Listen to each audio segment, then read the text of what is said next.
Bismillahirrahmanirrahim. Assalamualaikum warahmatullahi wabarakatuh. Alhamdulillahi rabbil alamin. Wabihi nasta'inu ala umuri dunya waddin. Wassalatu wassalamu ala ashrafil anbiya'i wal mursalin.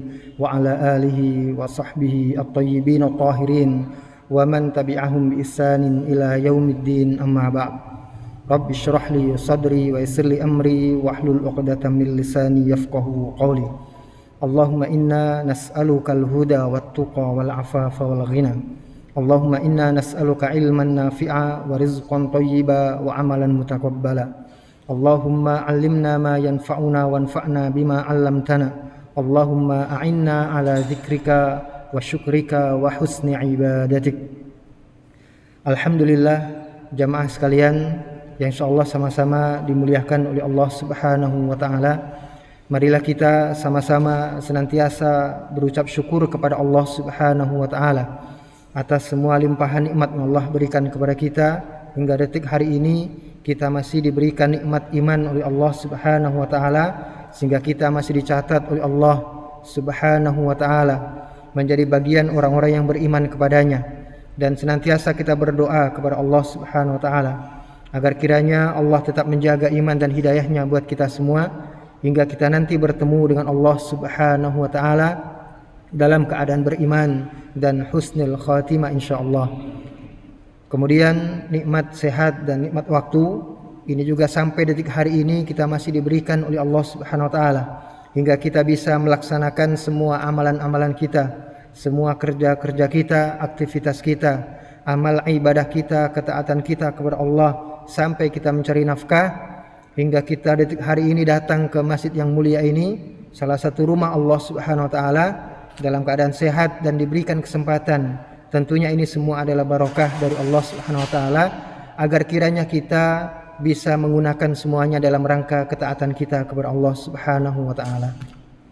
Kemudian tak lupa kita sampaikan salawat dan salam kita kepada junjungan Nabi besar Muhammad sallallahu alaihi wasallam. Hadirin sekalian, insyaallah sama-sama dimuliakan oleh Allah Subhanahu wa taala. Melanjutkan kajian kita tentang tazkiyatu an-nafsi, maka kemarin kita sampai pada bab tentang az-zuhdu fid dunya, yaitu bersikap zuhud dalam perkara dunia. Dan kita kemarin sampai pada satu keterangan dari para ulama kita, penjelasan dari para ulama kita bahwa harus ada ilmu agar kita bisa bersikap zuhud, agar kita bisa menganggap bahwa dunia itu adalah sesuatu yang tidak ada harganya di mata Allah Subhanahu wa taala. Dan sekali lagi, ketika kita menyikapi dunia tidak ada harganya bukan berarti kita membenci perkara dunia. Karena bagaimanapun juga Allah ciptakan kita butuh terhadap dunia. Tetapi kemudian Allah bikin syariatnya agar kita tidak terlena dengan dunia yang fana, kata Allah Subhanahu wa taala. Maka dibikinlah syariat agar ketika kita menyikapi dunia itu, kebutuhan kita itu tidak sampai di atas kebutuhan kita terhadap akhirat. Makanya dunia itu adalah jembatan. Kalau kita punya sesuatu dari perkara dunia, jangan sampai kemudian perkara dunia itu tidak sampai tembus kepada akhirat di surga sana. Maka dulu di kajian-kajian pertama tentang bab, ketika kita sampai pada bab zikir misalnya, maka di antara bentuk zikir dari Allah Subhanahu wa taala, dari Rasulullah sallallahu alaihi wasallam adalah zikir yang bisa mengingatkan kita tentang akhirat. Jadi apa yang kita lakukan di dunia jangan sampai kemudian tidak tembus ke akhirat sebisa mungkin. Makanya sampai dalam perkara zikir pun sama. Selain ada pahala kita mengingat Allah Subhanahu wa taala, tetapi kemudian Allah siapkan kita agar dengan zikir itu kita bisa bangun istana kita. Makanya Rasulullah sallallahu alaihi wasallam mengatakan saat itu bahwa barang siapa yang mengucapkan subhanallah wa bihamdi, dan itu adalah salah satu ungkapan zikir atau kalimat zikir kita. Ketika kita ingin berzikir kepada Allah, maka salah satunya kita bisa mengucapkan subhanallahi wa bihamdi. Kita mendapatkan pahala dengan zikir kita dan kita mendapatkan banyak keutamaan di dunia ini. Ketika kita ingat Allah Subhanahu wa taala, maka hadirin sekalian yang insyaallah sama-sama dimuliakan oleh Allah, itu Rasulullah sallallahu alaihi wasallam sampaikan kepada kita keutamaan orang ketika dia senantiasa berzikir. Dulu ada hadis yang diriwayatkan oleh Imam Muslim yang diceritakan atau perawinya adalah seorang anak kecil waktu itu yang bernama Abdullah bin Abbas radhiyallahu anhuma. Abdullah bin Abbas radhiyallahu anhuma ini adalah seorang anak kecil yang sudah menemani Rasulullah sallallahu alaihi wasallam. Anak kecil ini saat itu sudah menemani Rasulullah sallallahu alaihi wasallam dalam usianya 10 tahun. Itu sudah menemani Rasulullah gitu.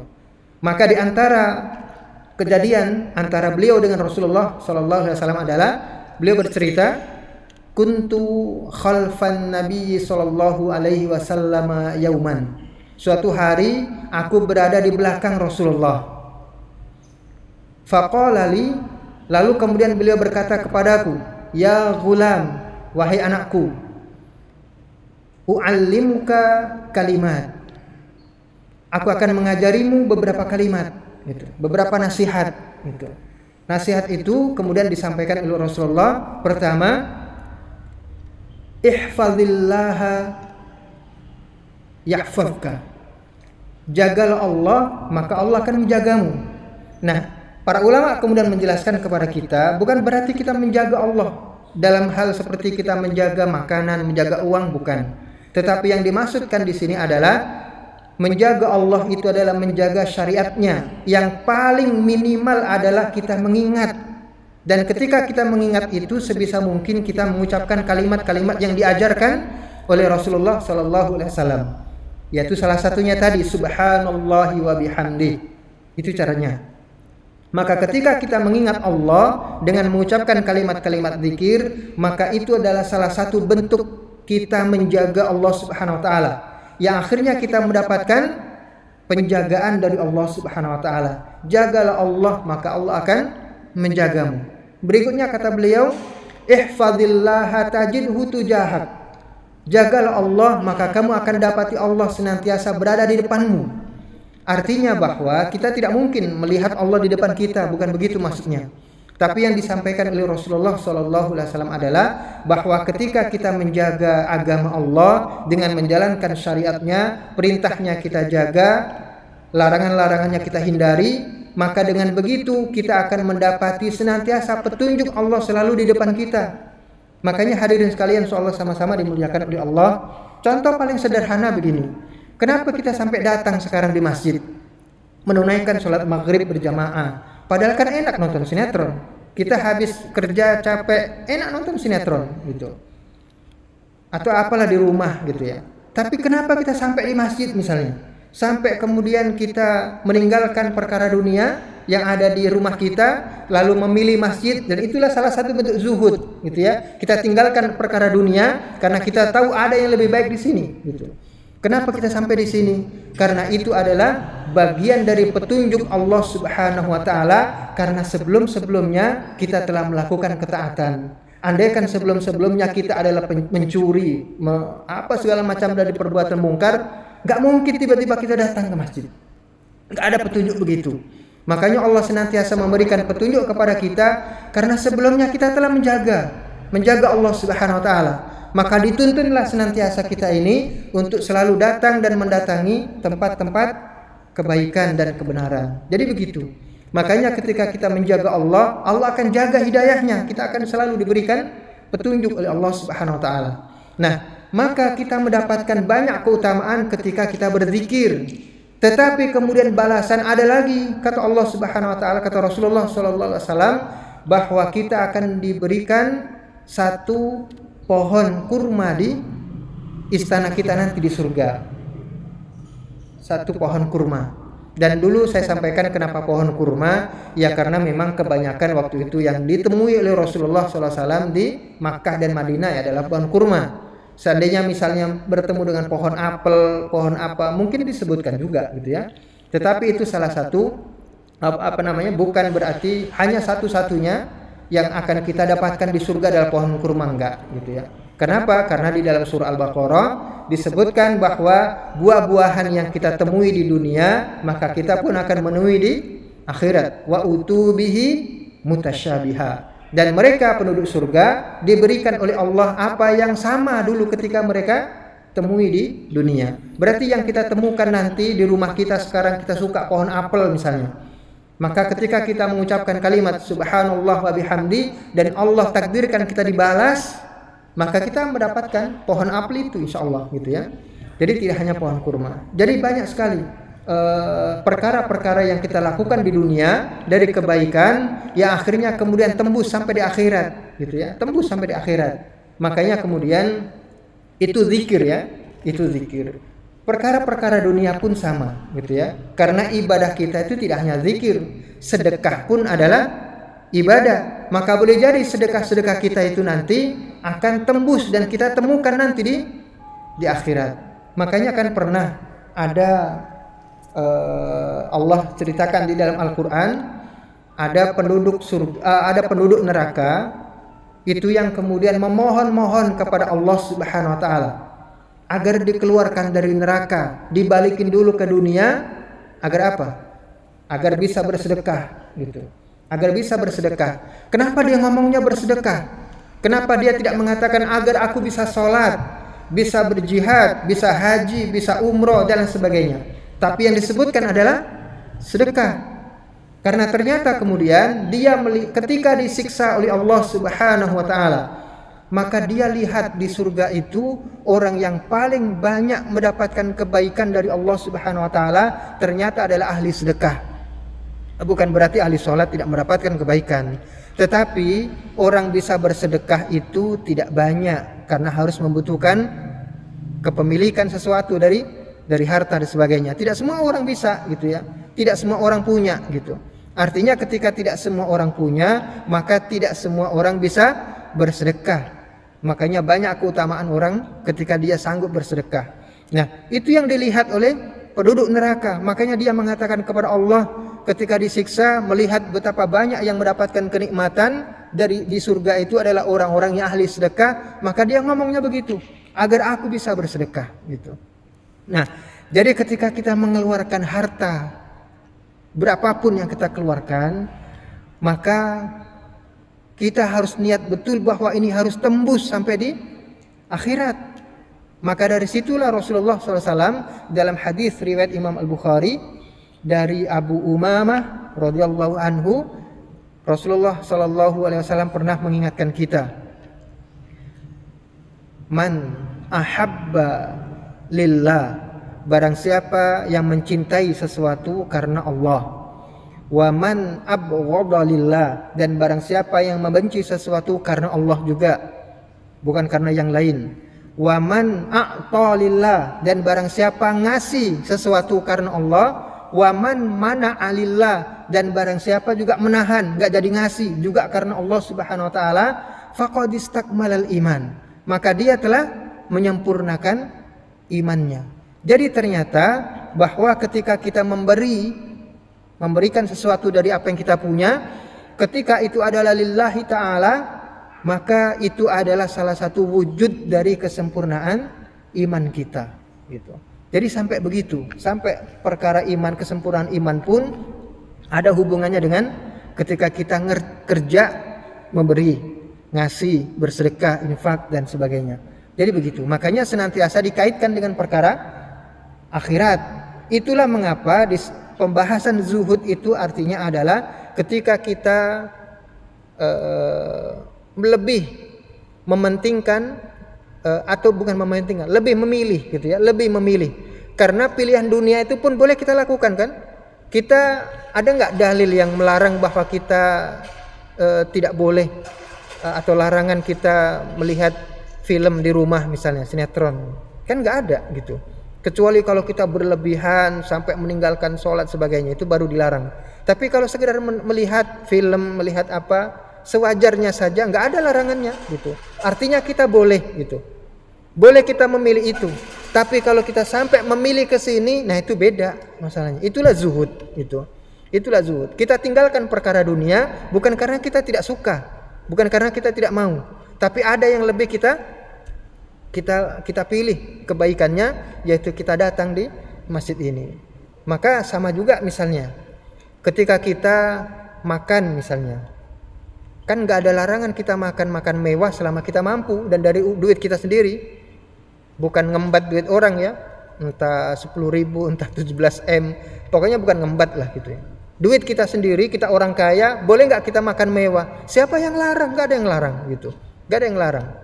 Tetapi kalau kemudian dia memilih sikap zuhud misalnya, nggak jadi yang harga 500.000, 200.000 saja, itu pun sudah mewah. Yang 300-nya dikasih makan buat orang gitu. Itu salah satu bentuk zuhud. Nah, itulah yang kemarin saya sampaikan bahwa ada orang itu salah dalam mendefinisikan zuhud. Zuhud itu dikira kemudian pakai baju compang-camping, nggak suka yang baru, makan pun makan nasi yang bukan begitu maksudnya, bukan begitu. Tapi tetap sewajarnya ada yang dia pilih gitu. Nah, maka perlu ilmu itu, kata Rasulullah, kata para ulama, perlu ilmu. Kita harus tahu itu. Kenapa?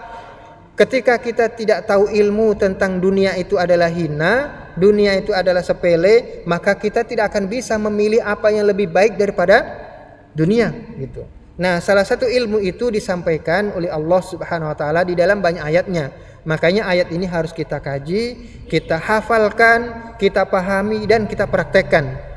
Dan juga kita meminta kepada Allah Subhanahu wa taala agar bisa mempraktekkan gitu ya, agar bisa mempraktekkan. Di antara ayatnya itu Allah sampaikan, A'udzubillahi minasyaitonirrajim. Bismillahirrahmanirrahim.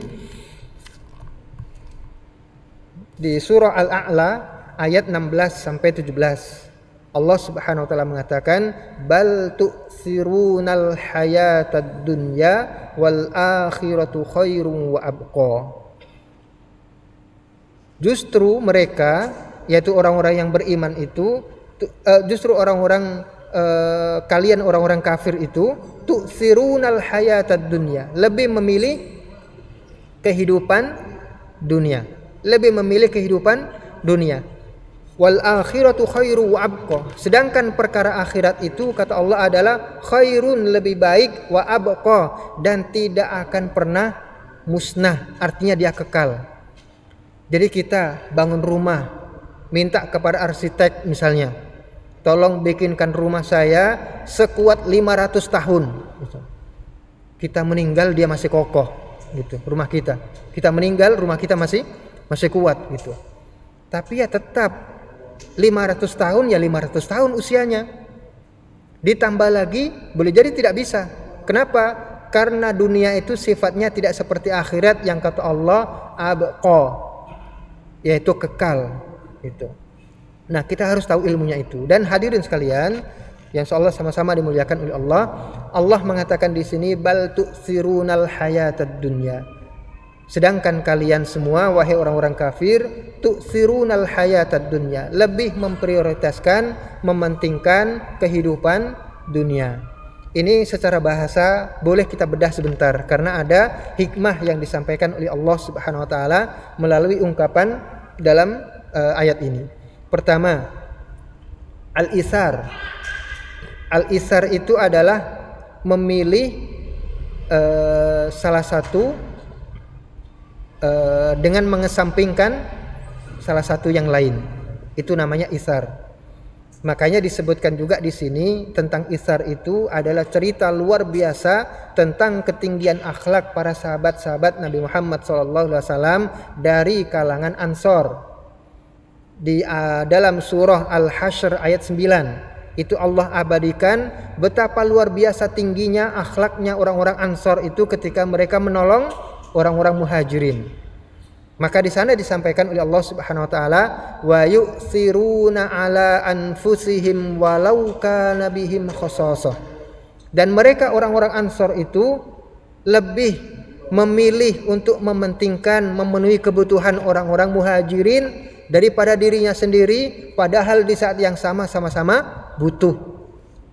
Sama-sama butuh. Tapi Masya Allah Pak ya, ini kadang-kala kita tidak mampu gitu ya. Saya sendiri juga tidak mampu gitu. Jadi sama-sama butuh antara saya dengan saudara saya dengan tetangga saya misalnya. Kemudian kita pilih saudara saya gitu, tetangga kita dan sebagainya. Itulah yang dulu pernah dilakukan oleh orang-orang Ansor. Sampai kemudian orang-orang Muhajirin ini galau gitu. Diceritakan galau mereka. Akhirnya mereka datang kepada Rasulullah sallallahu alaihi wasallam, "Wahai Rasulullah, kami semua ini khawatir orang-orang Ansor itu memborong semua pahala gitu. Dan kita nggak kebagian sama sekali gitu. Kenapa? Saking baiknya gitu. Saking baiknya."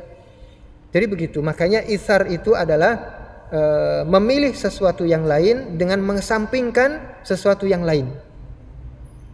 Itu itsar. Kemudian ternyata itsar itu adalah perkara yang istimewa, perkara yang utama dalam Islam, tetapi justru salah dipilih oleh orang kafir.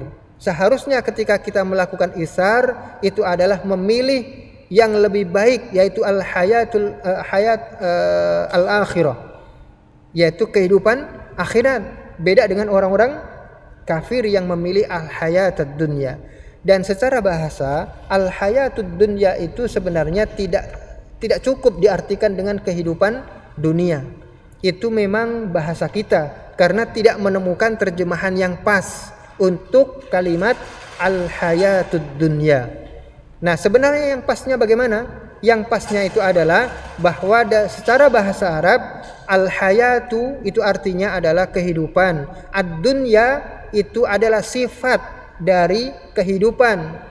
Jadi bukan diartikan dunia sebagaimana kita, tetapi sebenarnya adalah merupakan sifat dari dunia. Apa itu sifatnya? Ad-dunya dari kalimat rendah. Dari secara umum kehidupan kita di dunia ini adalah di mata Allah itu adalah dunya. Dunia itu adalah rendah, hina di mata Allah Subhanahu wa taala. Kebalikannya adalah a'la. Kemudian ada adna gitu ya. Ada tinggi, ada rendah gitu. Nah, maka kata Allah Subhanahu wa taala sangat mengherankan sekali kalau orang kafir itu kemudian lebih memilih perkara dunia. Sedangkan kata Allah wal akhiratu khairu abqa gitu. Nah, ini salah satu ayat yang harus kita tahu bahwa Allah pun sudah menegaskan dan menjamin bahwa perkara akhirat itu adalah perkara yang kekal, sehingga jangan sampai kita justru lebih memilih untuk kekal di dunia. Dan itu pun Allah singgung ya di dalam surah Al-Humazah misalnya. Apa kata Allah? Wailul likulli humazatil lumazah. Celakalah bagi setiap orang yang melakukan humazah dan lumazah. Intinya adalah menghina saudaranya, nyinyir kepada saudaranya, merendahkan dan sebagainya. Bentuknya bisa humazah, bisa lumazah. Humazah itu adalah menghina pakai mulut, lumazah itu adalah menghina menggunakan isyarat mata. Kan ada Pak ya begitu, menghina orang sambil pakai mata gitu. Ya itu. Kemudian ayat berikutnya, Allazi jama'a malahu wa addada. Siapa orang itu? Yaitu orang yang jama'a malan, yang mengumpulkan harta benda, wa addada, dan setelah terkumpul dia selalu hitung. Ya wajar, orang kalau ngumpulin cuma dapat satu, ya nggak usah dihitung, cuma satu, udah hafal keluar kepala. Tapi kalau selalu mengumpulkan dapat banyak, apalagi kalau nggak dihitung setelahnya. Ternyata kata Allah, inilah orang-orang yang suka menghina. Apa hubungannya ya? Ada hubungannya. Dan gak mungkin Allah itu berkata sesuatu yang gak ada hikmahnya, gak ada ilmunya. Itu gak mungkin. Apa hubungan orang yang selalu mengumpulkan harta benda, selalu menghitung-hitung asetnya, dengan sikapnya dia ketika suka rajin menghina? Ya memang begitulah penyakitnya. Orang ketika sudah banyak harta selalu dihitung, pikirannya, hatinya, jiwanya selalu terkait dengan harta, maka dia akan mudah untuk menghina saudaranya yang tidak punya, yang tidak seperti dia. Nah itulah Qarun kan dulu begitu. Maka ada hubungannya begitu.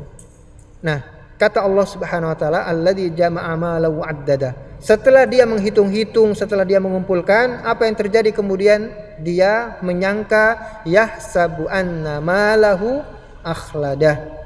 Dia mengira, dia menyangka bahwa harta benda, semua aset yang dia kumpulkan itu akan sanggup untuk membuat dia kekal di dunia. Makanya ketika sudah timbul pikiran begitu, keyakinan begitu, dia akan merasa ingin senantiasa kekal di dunia. Makanya ada orang, jihad mati dong berarti gitu. Padahal dulu Rasulullah dan para sahabat suka berjihad gitu ya. Jadi pikirannya apa? Takut mati gitu. Padahal Masya Allah ya, takut padahal mati itu sebenarnya adalah cara kita mempercepat bertemu dengan Allah Subhanahu wa taala. Makanya dulu para rasul, para anbiya itu kan ketika mereka mau meninggal dunia, itu dalam hadis Nabi Muhammad SAW, para rasul dan para anbiya selalu didatangi malaikat gitu. Hanya satu nabi yang menolak itu, yaitu Nabi Musa. Jadi para nabi itu begitu, kalau mau meninggal dunia maka Allah kirimkan malakul maut, tanya, kamu mau dimatikan sekarang atau diundur? Semua pasti memilih sekarang. Kenapa? Bertemu dengan Allah Subhanahu wa taala, siapa yang enggak suka gitu. Nah, cuman satu yang menolak itu, tapi bukan karena tidak mau mati, yaitu Nabi Musa. Ketika didatangi malaikat itu bertanya, justru malaikatnya ditampol sampai matanya hampir keluar gitu ya. Ya, malaikat dalam bentuk manusia gitu. Makanya sampai keluar, balik lagi kepada Allah. Wahai Allah, arsaltani ila rajulin la yuridul maut. Wahai Allah, engkau telah mengutusku kepada seseorang yang enggak mau mati gitu. Itu Nabi Musa. Itu ada ceritanya ya dalam hadis gitu. Nah, tapi semua nabi ketika didatangi malaikat itu, maka mereka pasti akan mengiyakan. Sebagaimana Nabi Muhammad SAW ketika didatangi malaikat untuk menyabut nyawa, maka beliau langsung ikhlas dengan itu. Kalau kita kan ntar dulu, belum nikah, gitu. Belum nikah lagi, gitu ya. Belum apa segala macam jadi alasan gitu ya. Gitu. Nah, jadi beda antara kita dengan para nabi. Jadi takut mati itu salah satunya adalah salah satu tanda ketika kita lebih merasa enak dengan kekal di dunia, padahal bertemu dengan Allah Subhanahu wa taala. Nah, hadirin sekalian, itu salah satu ayat yang kita bisa pelajari dan kita bisa hafalkan agar kita bisa mengerti bahwa perkara dunia itu harus kita tanamkan juga adalah perkara yang hina di mata Allah Subhanahu wa taala, meskipun boleh jadi nikmat di mata kita gitu ya. Kemudian di dalam ayat yang lain Allah Subhanahu wa taala mengatakan, ini di dalam surah Al-Anfal ayat 67, Allah mengatakan turiduna 'aradad dunya wallahu yuridul akhirah gitu. Di dalam surah Al-Anfal ini memang Allah bercerita tentang dua peperangan, perang Badar dan perang Uhud. Dalam perang Uhud itu ada orang-orang munafik yang akhirnya lebih memilih untuk nggak usah perang, gitu ya, nggak usah perang, gitu. Kenapa alasannya? Kata Allah, turiduna 'aradad dunya. Karena kalian memilih sekerat dunia. Wallahu yuridul akhirah, sedangkan Allah itu sebenarnya menginginkan akhirat gitu.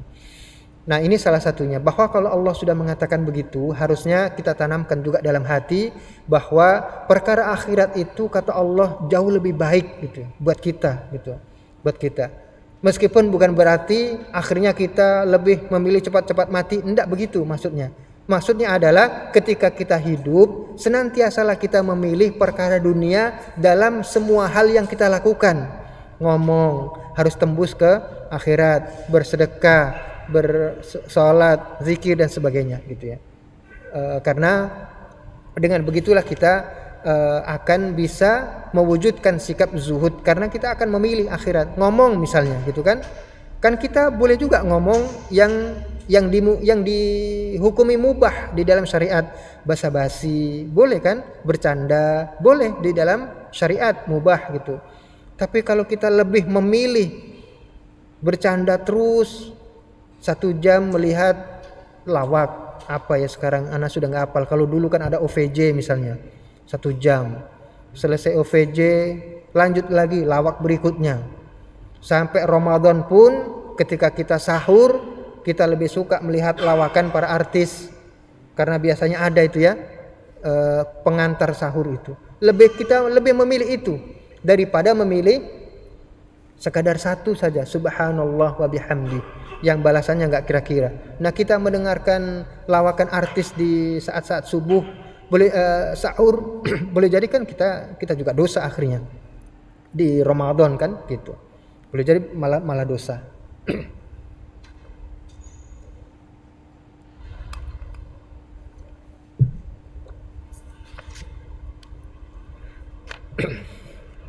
Kemudian di dalam ayat yang lain, di dalam surah Ar-Ra'd ayat ke-26, Allah juga menjelaskan kepada kita tentang orang-orang kafir. Sekali lagi bahwa seringkali Allah itu membicarakan dan mencontohkan orang-orang kafir dalam perkara dunia. Karena memang dunia itu, kata Rasulullah SAW, adalah surganya orang kafir. Sedangkan bagi mukmin adalah penjara gitu. Itu dalam hadis Nabi Muhammad SAW. Oleh karena itulah maka orang-orang kafir ketika sudah urusan dengan dunia, ketika bangun rumah saja mewahnya minta ampun gitu. Mewahnya minta ampun. Padahal nggak dibawa juga gitu. Nah, apakah kita nggak boleh bangun rumah ya pokoknya yang bagus gitu, meskipun bukan mewah, ya boleh saja gitu ya, tidak apa-apa, asalkan tidak kita lupakan bahwa rumah itu adalah nanti mengantarkan kita juga dalam ketaatan kita kepada Allah. Jangan sampai kemudian ketika rumah sudah enak, AC bagus, lantai bagus, jadi bagus, akhirnya kita nggak bisa zikir gitu, menikmati rumah kita dengan tiduran, dengan apa, makan-makan, lupa dengan zikir misalnya, nanti takutnya tidak mengantarkan kita ke surga gitu. Nah, dalam ayat ini Allah mengatakan wa farihu bil hayatid dunya. Orang-orang kafir itu mereka sangat bergembira dengan kehidupan dunia yang rendah itu. Wa mal hayatud dunya, sedangkan kata Allah, dan tidaklah kehidupan dunia itu fil akhirati illa mata'. Dibandingkan dengan akhirat kecuali sekadar perhiasan saja. Sekadar perhiasan saja. Artinya begini, kita suka dengan perhiasan iya, tapi apakah mati kita tanpa perhiasan? Kita suka berhias dengan jam tangan misalnya. Merek apa yang mahal itu ya? Rolex salah satunya. Ya kita suka, wajar, tidak apa-apa itu. Tapi itu adalah perhiasan. Kalau kita nggak pakai itu pun nggak bakalan mati gitu. Itu namanya perhiasan.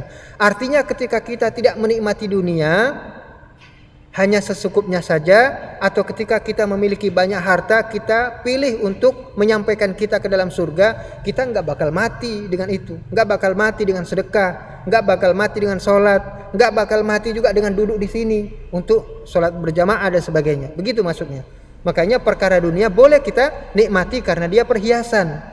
Tetapi sebenarnya Allah hendak katakan kepada kita, yang namanya perhiasan itu boleh kita ambil, boleh enggak gitu. Boleh kita nikmati, boleh enggak gitu.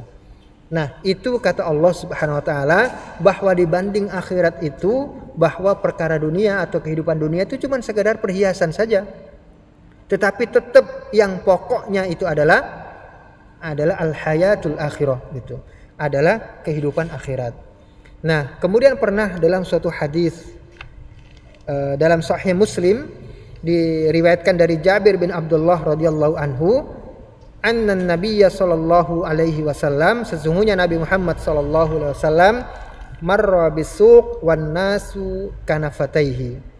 Pernah Rasulullah sallallahu alaihi wasallam itu berjalan melewati pasar, sedangkan para sahabat ada di sekelilingnya gitu.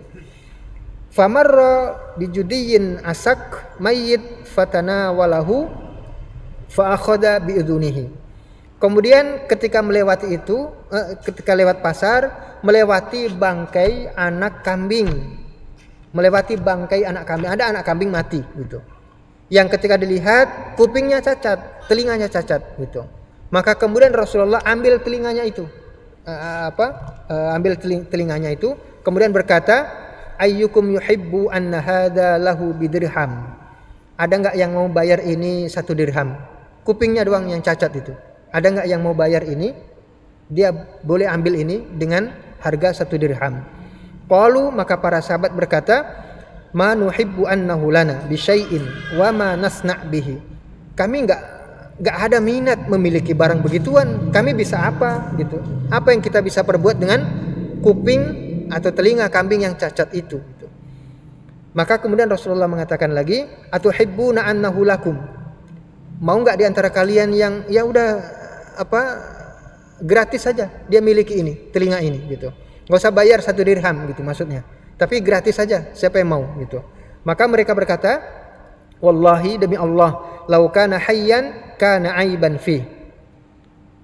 Meskipun kambing anak ini hidup gitu ya, dan kami memilikinya, tetap saja ini adalah binatang yang ada aibnya karena telinganya cacat. Li'annahu asak, karena telinganya cacat. Fa kaifa huwa mayyit. Apalagi ketika dia bangke gitu. Hidup saja itu akan menjadi aib. Kenapa? Karena binatang ini telinganya cacat, apalagi mayit gitu, apalagi bangke gitu. Maka kata Rasulullah sallallahu alaihi wasallam, wallahi lad dunya ahwan 'ala Allah min hadza 'alaikum. Demi Allah, dunia itu lebih rendah daripada ini gitu. Lebih rendah daripada telinga cacat dari anak kambing yang bangke itu. Kan enggak mungkin ya Rasulullah berkata asal, masa sih dunia yang seini saya bisa menikmati kendaraan mewah, saya bisa ini, bisa beli ini.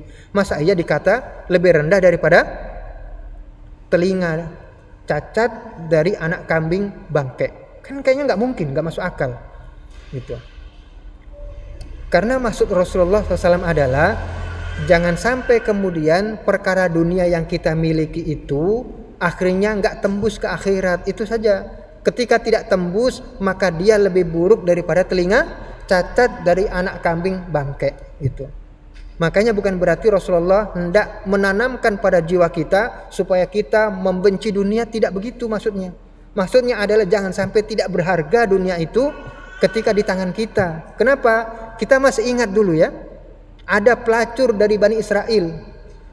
Ketika dia kehausan, dia turun ke sumur, dia ambil minum di sana. Selesai dia naik, dia ketemu dengan anjing yang kehausan sama seperti dia. Dia turun lagi, bingung ketika dia turun, pakai apa ngambil airnya? Maka dia copot sepatunya, dia ciduk airnya, kemudian dia gigit sampai dia melakukan begitu. Coba, kan nggak kebayang buat anjing doang gitu. Ngapain juga ngurusin anjing kan sebenarnya? Padahal itu anjing. Maka dia sampai dia gigit airnya itu, sepatunya itu yang berisi air, dia naik. Kemudian dia kasih minum itu. Apa kata Rasulullah sallallahu alaihi wasallam? Faghufira laha. Maka dia diampunkan dosa-dosa zinanya itu. Padahal profesinya zina. Berarti enggak sekali dua kali dia berzina. Diampunkan oleh Allah Subhanahu wa taala. Kenapa? Karena telah berbuat baik tepat pada sasaran, tepat waktunya gitu. Walaupun berapa harganya air yang dia kasih minum, berapa harganya kira-kira? Kalaupun segini berapa harganya? Paling juga 1.000 gitu kan. Tapi 1.000 itu bisa berharga luar biasa di mata Allah ketika kita gunakan dalam kebaikan dan kebenaran. Jadi maksudnya itu bukan berarti kita membenci dunia, tetapi dunia itu hendaknya yang kita miliki bisa tembus ke surga sana. Jangan sekadar menikmati tapi akhirnya nggak tembus gitu ya, nggak tembus di sana. Jadi begitu Pak ya. Masih ada waktu berapa? 15 menit ya. Kemudian hadirin sekalian, insyaallah sama-sama dimuliakan oleh Allah Subhanahu wa taala. Dalam riwayat yang lain, Anil Mustawrid bin Shaddad Al-Fihri, dari seseorang yang bernama Al-Mustawrid bin Shaddad Al-Fihri, anin Nabi sallallahu alaihi wasallam qol, dari Nabi Muhammad sallallahu alaihi wasallam, beliau bersabda, mad dunya fil akhirah, tidaklah dunia itu dibandingkan dengan akhirat, illa mithlu ma yaj'alu ahadukum asbu'ahu fil yam falyanzur bima yarji. Tidaklah perkara dunia atau kehidupan dunia dibandingkan dengan akhirat kecuali seperti orang yang mencelupkan jari telunjuknya atau jari mana saja ke lautan, lalu dia lihat ketika diambil itu berapa sisanya gitu. Kan nggak mungkin semua lautan ikut gitu, tapi setetes doang gitu. Itulah kata Rasulullah SAW bahwa di sisi Allah yang namanya perkara dunia itu adalah seperti kita mencelupkan jari kita ke air, kita angkat, oh cuman segitu dibandingkan dengan lautan. Lautan itulah akhirat gitu. Nah, tetapi sekali lagi itu Pak ya, bahwa jangan sampai kemudian kita akhirnya membenci dunia sehingga kita tidak bisa melakukan perbuatan ibadah meskipun itu dari perkara dunia kita bangunnya gitu. Karena sedekah bagaimanapun juga membutuhkan harta benda, apalagi sekarang Pak ya. Insyaallah saya juga nanti hari Ahad nanti jam 5 dini hari Pak ya, saya ke Mamuju menyalurkan bantuan titipan dari para donatur dan sebagainya. Masya Allah, dalam hari-hari ini Pak ya, kita kalau di Jakarta barangkali tidak terlalu terdampak sebagaimana saudara-saudara kita di Kalsel, banjir, di Sulbar ya, di Mamuju, Majene yang gempa dan sebagainya, atau di Manado banjir juga, di Sumedang longsor dan sebagainya. Mungkin tidak seperti itu. Tetapi kita harus senantiasa ingat bahwa Allah Subhanahu wa taala, dan ini sekali lagi karena ada hubungannya dengan perkara zuhud ya. Kita memilih sesuatu yang di sisi Allah jauh lebih baik daripada apa yang kita pilih menurut diri kita. Di dalam ayat Al-Quran, seluruh Al-Quran itu Allah berbicara tentang jihad. Pertama jihad amwal dan jihad anfus. Jihad amwal itu adalah jihad dengan harta benda kita sedekah. Yang kedua adalah jihad tentang mengorbankan jiwa kita, nyawa kita itu. Di dalam Al-Quran itu Allah gandengkan jihad amwal dan jihad anfus itu 10 ayat digandengkan. Yujahiduna bi amwalikum wa anfusikum dan sebagainya itu. Itu adalah ada 10 ayat digandeng. Dan hanya 1 ayat saja yang mendahulukan jihad anfus. Artinya jihad dengan nyawa didahulukan daripada jihad dengan harta, itu cuma 1 saja. Sedangkan 9 itu berbicara tentang mendahulukan jihad harta benda. Tetapi bukan berarti di sini bahwa jihad harta itu jauh lebih mulia, lebih baik dari atau lebih utama daripada jihad nyawa. Bukan begitu maksudnya. Tetap jihad nyawa itu paling utama karena balasannya kata Allah, kata Rasulullah SAW adalah langsung surga gitu ya. Dan itu banyak sekali orang yang jihad syahid di jalan Allah Subhanahu wa taala, banyak sekali pahala yang dia dapatkan gitu. Bahkan di dalam hadis yang lain Rasulullah menyebutkan wadhirwatu sanamihi atau sanamil Islam al-jihad, dan puncak dari bangunan Islam itu adalah jihad dengan nyawa itu. Tetapi kenapa di sini dalam 10 ayat itu justru Allah dahulukan 9 daripada jihad dengan nyawa? Karena ternyata kata para ulama adalah pintu-pintu kita berjihad melalui sedekah itu sangat banyak dan terbuka setiap saat. Kalau kita jihad nyawa kan nunggu ada perang dulu. Nah kalau di Jakarta nggak ada perang, kita mau perang sama siapa? Gitu kan? Kan nggak mungkin gitu. Tapi apakah tertutup pintu jihad? Enggak, masih ada nih yang 9, yaitu pintu jihad melalui harta benda. Nah karena apa? Pintunya sangat banyak. Di sini misalnya kan pasti ada anak yatim gitu kan, makanya masjid ini juga ngurusin anak yatim. Itulah namanya jihad anfus, karena ada terbuka pintu anak yatim, ada para janda, ada orang-orang fakir miskin. Sekarang ada lagi tambahan korban banjir, korban apa dan sebagainya. Ketika kita kemudian lebih memilih itu semua, maka insya Allah kita telah bersikap zuhud. Ya kita masih bisa sih makan tanpa memperdulikan mereka, ya bisa juga gitu ya. Tapi ketika kita lebih untuk memilih memberi makan kepada mereka selama kita juga masih bisa makan, maka itulah yang disebut dengan sikap zuhud. Jadi bukan meninggalkan perkara dunia sama sekali, bukan. Tapi perkara dunia yang kita miliki itu harus sampai tembus ke perkara akhirat. Itu namanya zuhud. Jadi ada yang kita pilih itu di mata Allah jauh lebih baik. Begitu. Kemudian dalam hadis atau dalam barangkali waktunya sudah mau habis ya. Berapa menit lagi? 2 menit. Ya. Barangkali di antara jamaah ada yang perlu ditanyakan, silakan ditanyakan Bapak sekalian. Atau di online ada pertanyaan?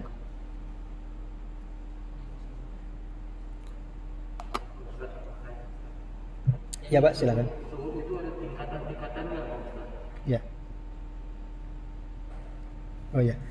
Apakah zuhud itu ada tingkatan-tingkatannya? Ya, semua perkara kebaikan itu ada tingkatannya, sebagaimana pokok dari semuanya adalah iman, maka iman pun ada tingkatan-tingkatannya. Ada orang yang sanggup memilih perkara akhirat sebagaimana Abu Bakar.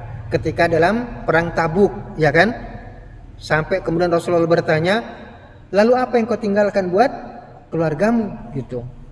Nah, jadi sampai ada orang itu yang melakukan zuhud seperti Abu Bakar, ada yang seperti Utsman misalnya, ada yang seperti Umar bin Khattab radhiyallahu anhum jami'an. Jadi begitu. Makanya orang pun tidak sama, kita pun sama begitu. Jadi ketika kita memilih perkara akhirat, ada yang sanggup memilih sempurna, ada yang sanggup di bawahnya, dan begitu seterusnya. Meskipun judulnya adalah memilih apa yang lebih baik di mata Allah Subhanahu wa taala, begitu. Ya, ada lagi barangkali Bapak sekalian?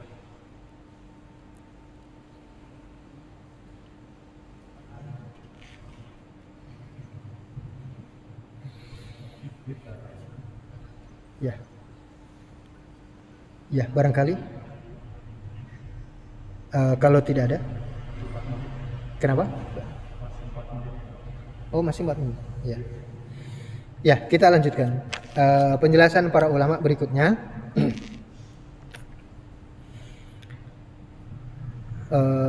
Qala Yunus bin Maisarah. Ada seorang ulama yang bernama Yunus bin Maisarah berkata, laisa zahadatu fid dunya bitahrimil halal. Bukanlah sikap zuhud dari perkara dunia atau dalam perkara dunia itu adalah bitahrimil halal, dengan mengharamkan apa yang dihalalkan oleh Allah Subhanahu wa taala. Kita boleh makan daging, tapi karena dari pikiran zuhud, enggaklah tempe saja misalnya. Dia boleh pakai baju batik atau baju koko yang bagus, enggaklah, saya pakai sarung saja misalnya. Yang penting ketutup aurat gitu. Tidak begitu. Apa yang dihalalkan oleh Allah berarti tetap halal. Tetapi itu tadi, supaya kita dapat zuhud, maka perkara halal yang kita lakukan di dunia itu seharusnya tembus sampai di surga gitu. Wala idha'atil mal, dan bukan pula dengan cara zuhud itu adalah bukan pula dengan menyia-nyiakan harta benda atau menghilangkan harta benda. Kita sudah punya nih satu kendaraan atau satu rumah atau apa, karena perkara zuhud udahlah kita tinggalin, kita rubuhin atau kita rusak atau kita apa, kita lebih memilih gubuk saja gitu, gubuk derita gitu. Ya bukan begitu, itu namanya idha'atul mal. Makanya merusak harta, menyia-nyiakan harta itu juga tidak boleh. Salah satu contoh yang paling konkret begini. Kemarin kan kita sudah tahun baru, tapi hujan ya, makanya nggak ada petasan hidup gitu. Ada sih yang nekat gitu ya, tetap hidup gitu. Nggak tahu dia memilih kali ya mana tempat yang nggak ada hujan gitu. Tapi biasanya kalau tidak hujan, masya Allah kuping kita pengang gitu. Kuping kita pengang gitu. Ada orang-orang itu yang ngerusak hartanya dengan cara membakar uangnya dengan cara apa? Beli petasan. Kan satu selongsong itu kalau tidak salah harganya mulai 25.000. Sampai ada yang 50.000. Saya pernah tanya-tanya itu. Satu selongsong petasan itu. Petasan kembang api itu. 50.000 dia pakai buat dibakar saja. Sedangkan kalau kita kasih orang yang butuh, masya Allah. Ada orang gak nyangka dia masuk surga gara-gara apa? Gara-gara perkara sepele. Gak mungkin kayaknya dia bisa masuk surga. Ternyata dia bisa masuk surga. Gara-gara apa itu? Perkara sepele yang tadi itu. Yang tadi ya pelacur yang kasih minum. Satu lagi ada orang kata Rasulullah SAW, yataqallabu fil jannati fi syajaratin qata'aha min dhahrit thariq kanat tu'dil muslimin. Pernah Rasulullah melihat seorang di surga berguling-guling. Kenapa? Karena satu pohon. Dia cuma menebang dahan yang mengganggu orang lewat. Akhirnya dia masukkan surga. Kan sepele sekali gitu. Sampai juga Rasulullah mengatakan, ittaqun naro walau bisyikki tamrah. Takutlah dari jilatan api neraka. Dan jilatan api neraka itu masya Allah Pak ya, yang paling ringan itu adalah jilatan api neraka yang menimpa Abu Thalib, paman Nabi Muhammad SAW. Itu yang paling ringan. Yaitu ketika api itu ada di bawahnya, ternyata otaknya mendidih. Itu yang paling ringan. Jadi kata Rasulullah SAW, takutlah dengan jilatan api neraka meskipun dengan cara sedekah separuh buah kurma. Bukan sebiji, separuh buah kurma itu bisa mengantarkan kita ke surga. Apalagi 50.000 kita pakai selongsong petasan, masya Allah ya. Kalau kita beli kurma mungkin dapat 1-2 kilo itu. Gitu. Jadi lewat yang namanya separuh buah kurmanya, gitu. Masya Allah. Gitu. Cuman kita lihat kaum muslimin sebagiannya tidak bisa bersikap zuhud dalam masalah itu. Hadirin sekalian, insyaallah sama-sama dimuliakan oleh Allah Taala. Barangkali sampai di sini yang kita sampaikan, kita insyaallah akan sambung dalam pertemuan yang akan datang. Wabillahi taufik wal hidayah. Assalamualaikum warahmatullahi wabarakatuh.